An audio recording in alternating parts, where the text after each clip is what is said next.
गुजरात के वडोदरा में फिर एक बार नाबालिग के साथ सेक्सुअल हैरेसमेंट का मामला सामने आया है। शहर में पिछले 10 दिनों में पॉक्सो एक्ट का ये दूसरा केस दर्ज किया गया है।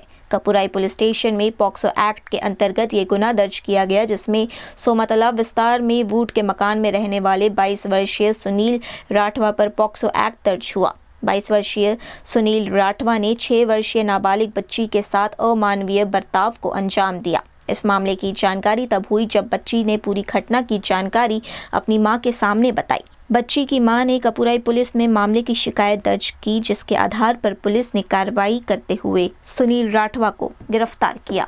कपुराई पोस्टे रिपोर्ट गुना रजिस्टर नंबर 41/2026 નો ગુનો દાખલ કરવામાં આવ્યો છે। જે કામે હકીકત એવી છે કે કપુરાઈ પોસ્ટે હદમાં આવેલ સોમા તળાવ પાસે ગુડાના મકાનમાં બ્લોક નંબર 17 માં ધાબા ઉપર એક ઈસમે ફરિયાદીની એક સગીર વયની દીકરી છે તેમના ગુપ્ત ભાગે હડપલા કરેલા અને જેના અનુસંધાનમાં બીએનએસ એક્ટ તથા પોક્સો એક્ટ હેઠળ ગુનો દાખલ કરવામાં આવ્યો। આરોપી છેલ્લા ઘણા વર્ષોથી ત્યાં રહે છે। તે સુનિલ રાઠવા કરીને છે।